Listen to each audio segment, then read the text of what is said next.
अस्सलाम वालेकुम। First year हमारे पास नेक्स्ट टॉपिक है plasma membrane, also known as cell membrane, and it is the outermost boundary of the cell. ठीक है, सेल की जो बाहर वाली बिल्कुल जो दीवार होगी उसकी बाउंड्री जो है it is known as plasma membrane.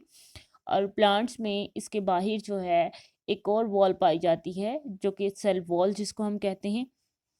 अब नेक्स्ट हमारे पास है कि सेल मेम्ब्रेन जो है इसकी कंपोजिशन के अंदर प्रोटीन्स पाई जाती हैं, लिपिड्स पाए जाते हैं और कार्बोहाइड्रेट्स पाए जाते हैं। इसके अंदर जो प्रोटीन्स पाई जाती हैं ये 60 to 80% प्रोटीन्स हैं, ज़्यादा मकदार इसकी प्रोटीन्स की पाई जा रही है। 20 से 40% जो है वो लिपिड्स हैं। बाकी स्मॉल क्वान्टिटी जो है वो कार्बोहाइड्रेट्स की पाई जाएगी। तो सेल मेम्ब्रेन जो है वो बनी किससे से है?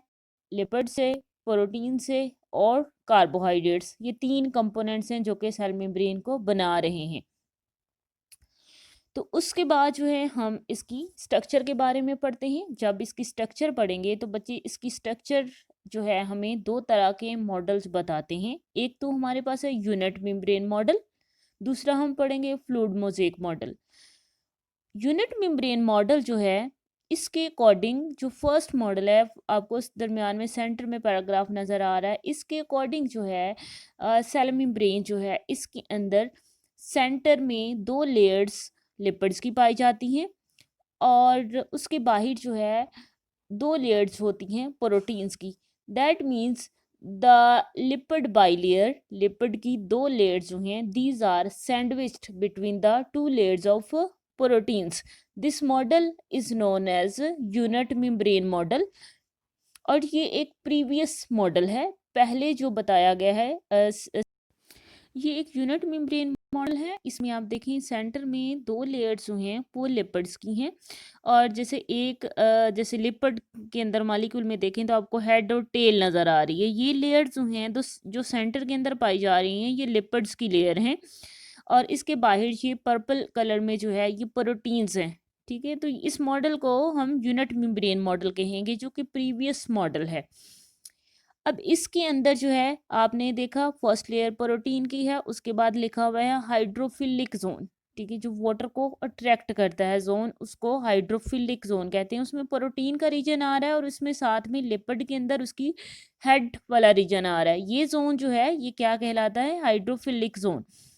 और उसके बाद जो टेल्स वाला रीजन है लिपिड्स की ओनली जहाँ पे टेल्स आ रही हैं this is known as hydrophobic zone, पानी से दूर भागने वाला वाटर रिपेलेंट जोन जो है इसके अंदर पाया जाता है। This is known as hydrophobic zone. Again जो है हेड वाला रीजन जो लिपिड के मॉलिक्यूल का की हेड हैं और साथ में प्रोटीन्स हैं, ये रीजन जो है ये हाइड्रोफिलिक जो है वो जोन है। तो इसमें बेसिकली यूनिट मेम्ब्रेन मॉडल के अंदर बच्चे हमारे पास जो है लिपिड की बाई लेयर है, लिपिड की दो लेयर्स हैं which are present between the two layers of the proteins. And then जो है जो अपर आपके पास लेयर है हाइड्रोफिलिक एक जोन आ रहा है एंड लोअर जोन जो है वो भी हाइड्रोफिलिक जोन है। सेंटर में जो टेल्स आ रही हैं ये टेल्स जो हैं हाइड्रोफोबिक जोन बना रही हैं।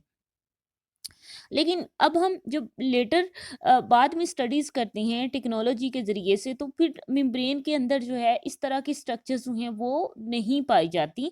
दैट मीन्स ये मॉडल जो है एक प्रीवियस जो है ये एक स्ट्रक्चर बताई गई थी। अब जो है ये acceptable model unit membrane model जो है वो एक्सेप्टेबल नहीं है। अर्लियर जिस जो मेम्ब्रेन की स्ट्रक्चर बताता था हमारे पास मॉडल जो है वो कौन सा था? Unit membrane model.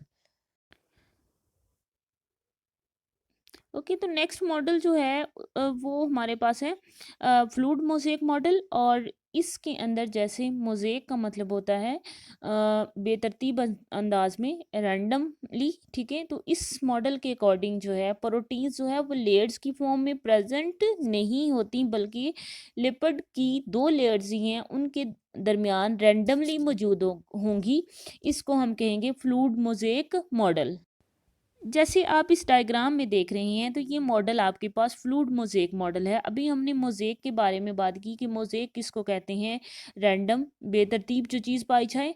तो यहाँ पे प्रोटीन्स जो हैं ये आपको यहाँ पे नज़र आ रही हैं। बेसिकली हमारे पास, हम इस स्ट्रक्चर को अगर डिटेल में देखें तो लिपिड की 2 लेयर्स हैं, जिसमें आपको एक लिपिड के मॉलिक्यूल की हेड और टेल दोनों ही नज़र आ रही हैं, ठीक है। दरमियान वाला रीजन जो है अगेन हमारे पास हाइड्रोफोबिक रीजन है, जो इनकी हेड्स वाला रीजन होगा वो हाइड्रोफिलिक रीजन होगा, ठीक है। और इसके अंदर आपको बड़े बड़े मॉलिक्यूल्स कहीं कहीं पे नज़र आ रहे हैं, और ये मॉलिक्यूल्स प्रोटीन्स के मॉलिक्यूल्स हैं, रैंडमली, जो कि इंसर्टेड हैं किसके अंदर, लिपिड की बाइलेयर के अंदर।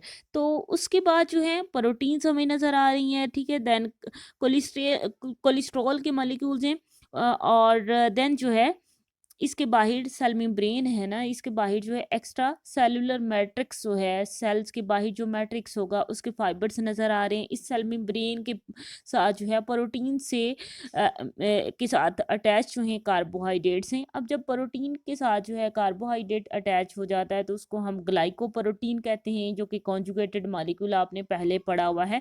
इनर साइड पे इस मेम्ब्रेन की देखें, बाहर वाली साइड पे सेल के बाहर वाला मैट्रिक्स इस मेम्ब्रेन के साथ अटैच होगा, और इनर साइड पे जो है सेल के अंदर जो स्ट्रक्चर्स पाई जाती हैं वही प्रेजेंट होंगी ना। तो अब इसमें देखें फिलामेंट्स ऑफ द साइटोस्केलेटन के इनर साइड पे जो मेम्ब्रेन है वहाँ पे जो सेल के अंदर पाया जाने वाला स्केलेटन होता है, माइक्रोट्यूब्यूल्स वगैरह, माइक्रोफिलामेंट्स, उसका स्केलेटन पाया जा रहा है। तो ये मॉडल जो है जिसके अंदर बेसिकली लिपिड की 2 लेयर्स हैं, ठीक है। देन प्रोटीन्स जो है वो रैंडमली इसके अंदर मौजूद हैं, बाकी भी आपने कुछ कंपोनेंट्स देखे इसके। तो अब ये मॉडल जो है this is known as fluid mosaic model. Cell membrane के अंदर लास्ट लाइन के अंदर आप देखेंगे कि चार्ज्ड पोर्स प्रेजेंट होते हैं। ये पोर्स प्रोटीन्स के अंदर मौजूद होते हैं, और वो प्रोटीन्स जो हैं चार्ज्ड आयन जैसे पोटाशियम है, सोडियम है, उनकी मूवमेंट को अलाउ करते हैं। सेल मेम्ब्रेन के थ्रू ट्रांसपोर्ट की बात करते हैं, क्योंकि ये वॉल है, ठीक है, जो सेल के मटेरियल को, सेल की इनर सब्सटेंसेस को सेपरेट कर रही है फ्रॉम द एक्सटर्नल इन्वायरमेंट, ठीक है। तो इसके ज़रिए से ट्रांसपोर्ट भी होगी। अब सेल मेम्ब्रेन जो है ये आप प्रीवियस क्लासेस में भी पढ़ चुके होंगे कि ये क्या है, कुछ सब्सटेंसेस को अलाउ करती है कि वो सेल मेम्ब्रेन के थ्रू पास हो जाएं, जबकि कुछ की मूवमेंट को ये रोक देती है। इस तरह से ये सिलेक्शन का काम करती है, ये सिलेक्टिव है। तो इसको हम कहेंगे सेल मेम्ब्रेन का फंक्शन जो है वो क्या है, डिफरेंशियली परमिएबल है, ये सिलेक्टिवली परमिएबल है। परमिएबल का मतलब है परमिट करना, जाने देना मेम्ब्रेन के क्रॉस। तो अब ये कुछ सब्सटेंसेस को अलाउ करती है और कुछ को रोक देती है, तो इसको हम कहते हैं कि दिस इज डिफरेंशियली परमिएबल और selectively permeable. Then lipid substances जो हैं वो लिपिड सोलुबल सब्सटेंसेस जो हैं वो मेम्ब्रेन के अक्रॉस लिपिड बाइलेयर से इजीली जो है वो मूव कर जाएंगे।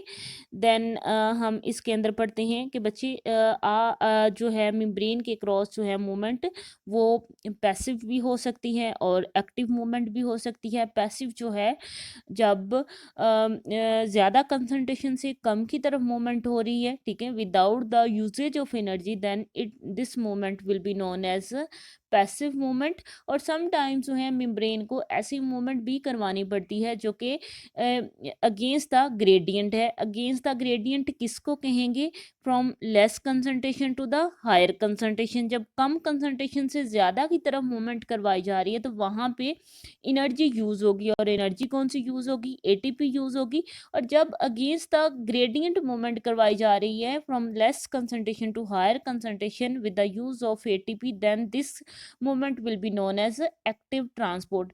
तो मेम्ब्रेन के क्रॉस जो है पैसिव मूवमेंट भी पॉसिबल है, ठीक है, और एक्टिव मूवमेंट भी जिसमें एटीपी इस्तेमाल की जा रही है। देन इसके अंदर हमारे पास जो है लास्ट में जो है मेम्ब्रेन जो है सेल मेम्ब्रेन ये फोल्डिंग्स बनाकर भी इन फोल्डिंग के ज़रिए से सब्सटेंसेस को लेती है। This is known as endocytosis. Endo means inside, cytosis cell के अंदर, ठीक है, सेल के अंदर सब्सटेंसेस को लेना वैक्यूल बनाकर, फोल्डिंग बनाकर, this is known as endocytosis. और इस एंडोसाइटोसिस की 2 इकसाम हैं, बेसिकली इसमें एंडोसाइटोसिस में क्या होगा, मेम्ब्रेन इनवेजिनेट हो रही है, मेम्ब्रेन फोल्ड हो रही है, वो बाहर से सब्सटेंसेस को ले रही है और विक्यूल बना लेगी और सेल के अंदर ले आएगी। This will be known as endocytosis. और एंडोसाइटोसिस जो है इसकी हमारे पास दो टाइप्स हैं, फेगोसाइटोसिस और पाइनोसाइटोसिस। जब सेल जो है वो सॉलिड सब्सटेंसेस को ले रहा है, ठीक है, तो देन फेगोसाइटोसिस होगा।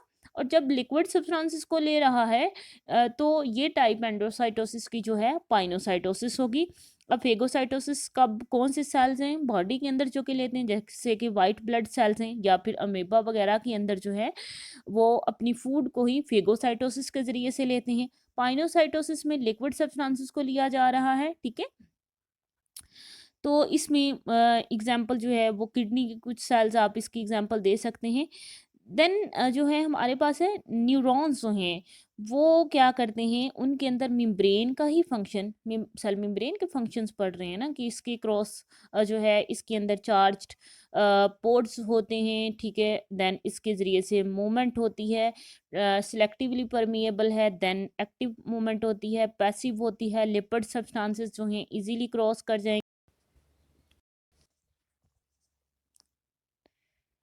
ओके, लास्ट लाइन के अंदर हमारे पास एक न्यूरॉन्स के अंदर सेल मेम्ब्रेन का फंक्शन क्या होता है कि वो एक न्यूरॉन के सेल से दूसरे न्यूरॉन के अंदर जो है इम्पल्स को ट्रांसमिट करती है। सेल मेम्ब्रेन जो है वहाँ पे इसका फंक्शन क्या होगा, इम्पल्स को ट्रांसमिट करना from one neuron to the other. तो बेसिकली यहाँ पे हमारा टॉपिक जो है वो हमने सेल मेम्ब्रेन के बारे में पढ़ा है, ठीक है। Its composition and the models which describe its structure which are of two types, unit membrane model and fluid mosaic model। then transport जो है वो कैसी होती है मेम्ब्रेन के क्रॉस। एंड लास्ट में आपने एंडोसाइटोसिस के बारे में पढ़ा। अब आपको क्वेश्चन पूछा जा सकता है कि what is fluid mosaic model and define the most important short question जो है, define endocytosis, what are its two types, or differentiate between phagocytosis and pinocytosis।